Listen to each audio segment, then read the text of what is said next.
One thing I'm asked a lot is how I got to where I am today. I'm Camille, and in today's video, I'm sharing my career journey on how I went from a fashion intern to owning 2 full-time businesses as a blogger and art director. But before I get started, make sure you hit that subscribe button below so that you never miss an update.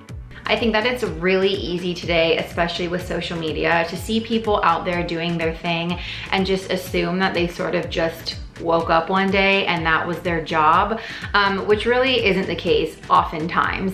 My job is a culmination of different things and jobs and skills that I've acquired over years and years. But before I get into all of my practical experience, I'm gonna take things way back to baby Camille. Inherently, I have always been someone who has loved computers, who has loved fashion. So honestly, it really doesn't surprise anybody who knows me personally that years later, as a 30-something-year-old, my job would include computers and fashion. I remember when I was little, I had a notebook, a spiral notebook that I had my mom buy me, and I would literally draw out fashion sketches and make my own magazine. It was called Everything Wild, and after I filled the pages of the notebook, I would have my mom buy me another one, and I would start all over again. So literally as far back as I can remember, I've always loved clothes. I guess it's just always been something, a part of me that I've always loved, even as a small child. I have also always loved the computer. Back when I was young,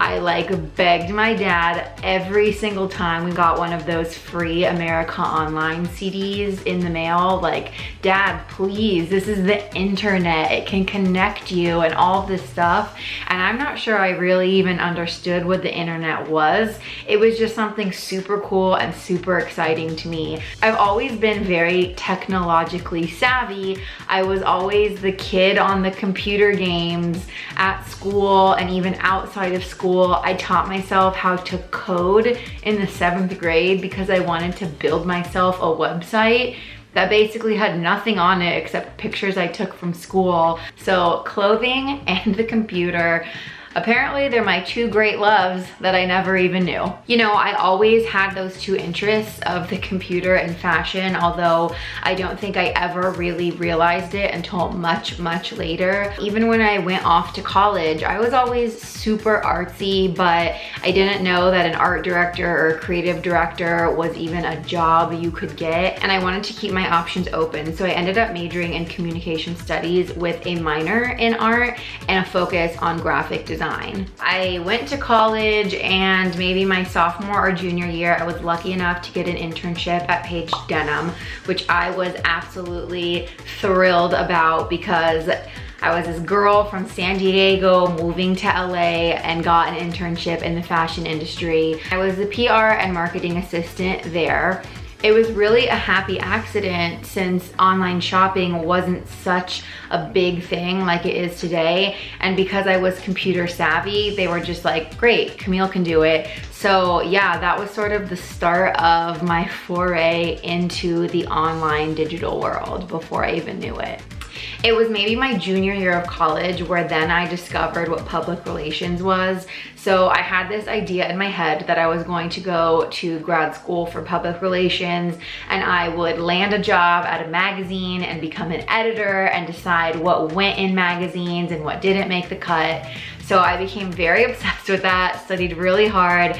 I went to grad school. I got my master's in public relations. I landed a job at a public relations agency, and 5 months later, I realized that I actually hated it so much.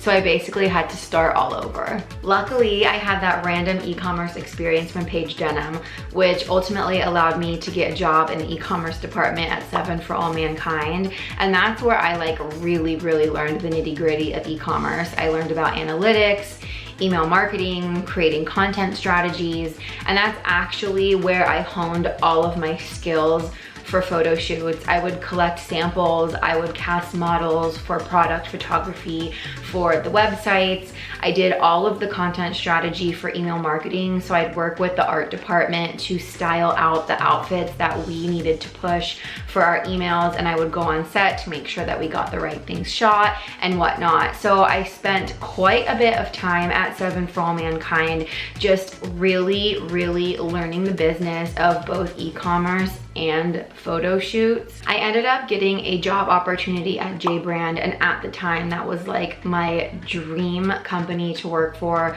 So I took that job there, and photo shoots actually weren't part of the job whatsoever. And it was there that I really realized how much I loved photo shoots and craved being on set and really needed to have a job where I was part of the photo shoots. And so I decided to leave J Brand, and I was also very much burnt out of working in the fashion industry at that time. So that is when I made the hop from the fashion industry over to beauty. I ended up as the e-commerce manager at Dermalogica, which is a skincare company, and that job is actually when Charmed by Camille came about. So even though I didn't necessarily want to continue to work in fashion corporately, when I made the switch from that industry into beauty, I did miss it a little bit. And so I actually started Charmed by Camille as just a way to still feel connected to fashion, but staying connected and working in it as a hobby more so than a full-time job.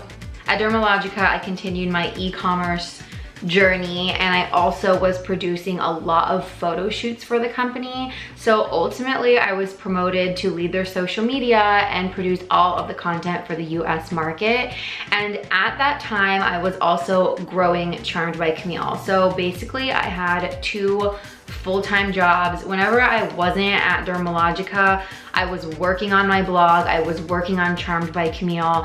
Eventually I got some paid sponsorship opportunities, and so what I thought was once just a hobby as Charmed by Camille the blog actually took off a little bit, and I realized that I could make my blog into an actual profitable business.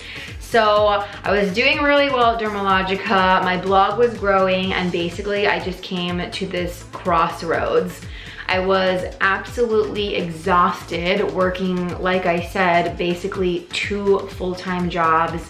I had an hour commute each way to work, and I was just really tired. More or less, I got completely exhausted mentally, emotionally, physically, and there was just a moment where I knew that I had to give something up. So it took a really long time, lots of nights crying, lots of advice from my parents and my husband, and ultimately I needed to make the decision to either stop with my blog and continue on a corporate track, or to give my blog a chance. And as someone who I think I just always knew I was very entrepreneurial and whatnot, I had this undying obsessive itch to give myself a chance on Charmed by Camille. So I made the very scary decision to leave corporate America, leave Dermalogica, and take a chance on myself, on my blog. I figured, you know, I had worked for all of these big companies, and I had so many skills from analytics to marketing to social media, all of this. Why couldn't I do that for myself? I said that I would give myself about 3 to 6 months to just see what happened with the blog, and if things weren't working, I would just go back to corporate America. And basically years later, I'm still blogging, and I have never looked back. Like I previously mentioned, a lot of my jobs had either a photo shoot component or a content strategy component. I was lucky enough while I was blogging to pick up a couple of freelance and consulting gigs to do that for other brands. One of those brands was Bliss. I was working with them on the influencer side, and they ultimately ended up hiring me as a freelance content producer. I was in charge of coming up with the strategy and executing photo shoots shoots for them for their social media, and that's where I met Kelly. She's a photographer and she was hired by Bliss to take the photos. I met her on set and we realized after a few times working together that we had a lot of the same goals and what we wanted to accomplish in the future. So Kelly approached me and asked if I wanted to start a company with her. And at the time, I kind of had this, you know, vague idea that maybe down the road I could start a content agency and whatnot, and I could be the middleman consultant. And in my head, I knew that I wanted to bring it to life, but at the end of the day, I'm not a professional photographer. So even though I could, you know, get someone almost to the finish line, I could never literally pull the trigger because I wasn't a photographer. So it just seemed like a natural fit and a great opportunity, and that is how K+C Collective was born. We ended up getting a client like the first 2 weeks of us being officially a business, and we didn't even have a contract. So we had to like scramble to get that together and all of that so that we made sure we were coming across professional and whatnot. But it's been super fun ever since. So I am currently a freelance art director slash co-owner of K+C Collective, and I'm also a full-time blogger still at Charmed by Camille. It's been really cool to realize that I've been able to take all of these skills that I've acquired over the years and essentially pick what I've been passionate about and turn that into a legitimate career. You know, when I was in college, there was no social media major. There was no own your own business entrepreneurship major. I just, you know, really followed my passion, knew what I loved, and I was able to turn that into two things that are now my full-time jobs. So that is the very long story, not so short, on how I went from a fashion intern to a full-time blogger and being a freelance art director. If you enjoyed my career story today, go ahead and give it a thumbs up and be sure to hit that subscribe button below so that you never miss an update. Bye.